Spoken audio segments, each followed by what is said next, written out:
Hey, Weasel in the wild again. Today I've got a little product review for you. The Tom Bomb Extreme. It's a 100 grain tip. I like that because that's what my field tips are. That's what my hunting broadheads are. It's a 3.5 inch cutting diameter. Look at that bad boy. It's huge. Now, I was going to do a review on this yesterday, and I put it on my arrow, drew my bow back, and I was hitting the riser with the blades. So this is something everybody needs to be aware of. These blades, when it's on your arrow, are behind your insert a good 1/2 inch. So if you don't have enough clearance on your arrow, because I know a lot of us shoot a short arrow so that we get maximum speed out of it, but with this tip you're going to need a longer arrow. And be conscious of your sights too. You want to measure with your arrow at how much clearance you have on your arrow and your sights. With my particular setup here, I only have a 1/4 inch of clearance between this blade and my sights as well. And I can't imagine how ugly that'd be if you took a shot and this blade came in contact with your sight. Who knows what the arrow is going to do? It's not going to turn out pretty. So I'm going to sight in my new arrows, and then we'll get to doing some testing on this. I'm really hoping that they claim this helical blade design will help it fly true. I'm skeptical that way, but we'll find out. We'll give it a good try, and we'll see what we can do here.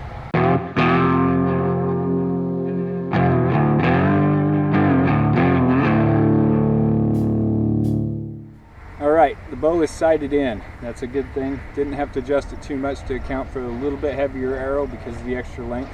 And I think the arrows that I've got are a little bit heavier grains per inch than the arrows I had before. What I've done now is I've set up this old pillow, drawn a little dot in the center. That's going to be my point of aim. And before I get to actually testing this broadhead, I better show you that I can actually hit that first, so that we don't have any extra bias saying, well, you probably couldn't have hit it with the field tip anyway. So I'm going to take a couple shots at 20 yards just to show that I can actually hit it, and then we'll get on with actually testing this broadhead.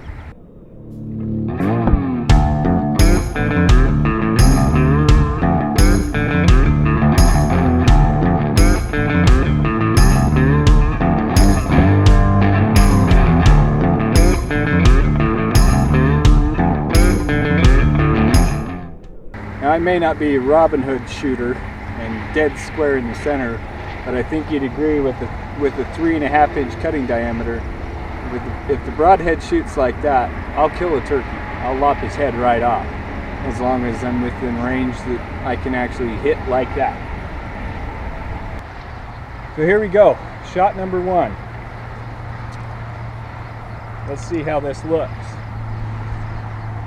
and how this turns out.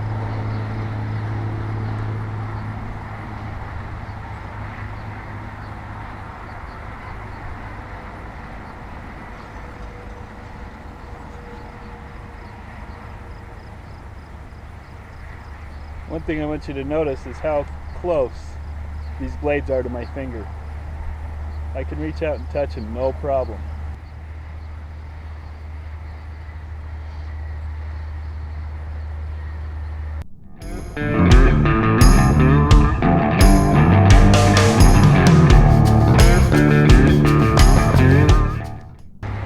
That wasn't good. That shot way right. I didn't even hit the pillow.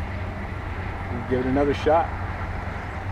One of the things they talk about is how durable these blades are. It hit a dirt berm. There really aren't any well, there's rocks, but there wasn't any big rocks where it hit. And they say durable blades. That's not a very durable blade. I'm going to go and grab the other 2 broadheads that I have, and I'm going to shoot them again because they're not worth a dang right now. And these blades hitting a dirt berm, they are beat to heck. There isn't a sharp spot on any one of these blades. Of course, there's only part of one of them, and the others are just, they're torn up. I mean, if you miss a bird, these blades are toast. I don't think they'd survive the impact of the blade of grass. Durable blade's my rear end. Let's get to shooting those other two. Okay, here we are. Could this be sacrificial tip number 2? We're about to find out. Sure looks nice right now. All fresh. Good.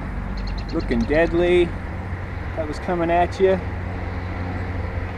Well, yeah, you wouldn't want to be a turkey. Well, let's see what it'll hit.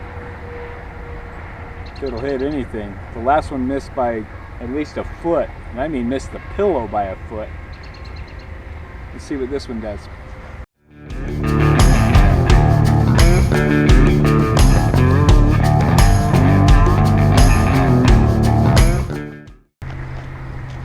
There are baseball players that wish they could throw curveballs as well as this arrow does.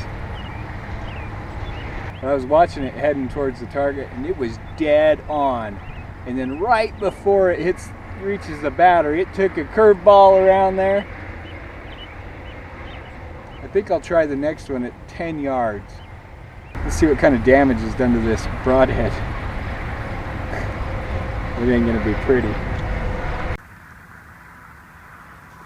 This is the dirt berm that the arrow flew into.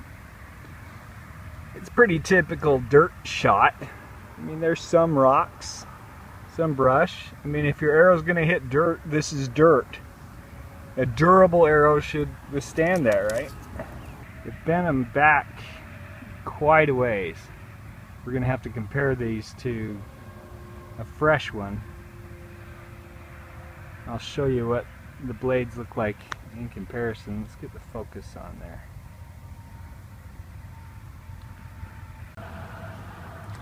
So here's a comparison. This is the arrow that I just shot. This is a brand new one. And you can see how much the blade's bent after their very first dirt nap. Not to mention, they're pretty beat up. They're definitely not shootable after a miss. So if you're going to use these,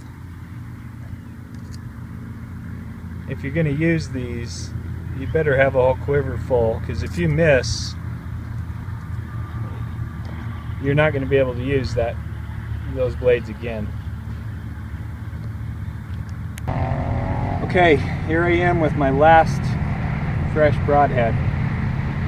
I can already tell you that I'm not going to use these on my turkey hunt, because the area that I hunt,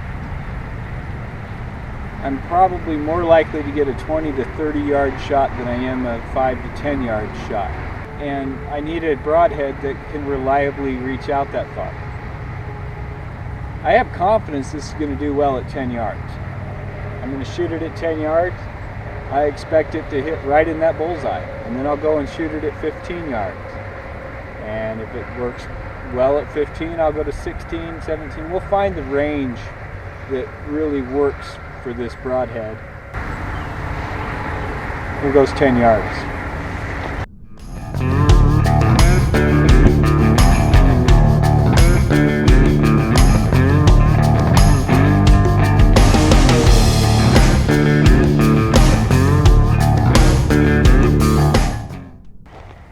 You'll notice even at 10 yards it's already going to the right. I don't shoot that far right at 10 yards. But it would have killed the bird, I think.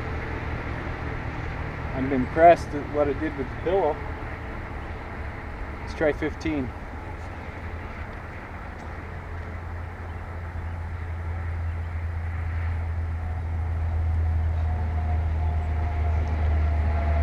Okay, maybe not. Durable blades. Really? It was a pillow. It was a pillow. You're telling me that's going to snap your blades? This is just one archer's opinion, one hunter's opinion. But I can say conclusively, in my opinion, Save your $40. Buy another half a dozen arrows. Treat your wife to a night out on the town. Might make up for all your time in the field. Do not, I repeat, do not buy the Tom Bomb Extreme. I wouldn't waste these on a dove. In fact, they'd make dove hunting really expensive, because as soon as they hit the ground after they killed your bird, even if you hit it, you're still going to lose a $40 set of blades. I don't know what the replacement blades cost, but they're way more than a dove's worth or a duck's worth, and they're not worth a crap for turkey hunting. At 10 yards I couldn't hit the bullseye with this sucker. It was still shooting right. Don't waste your money, folks. I wasted it for you. Thanks for wasting your time with me.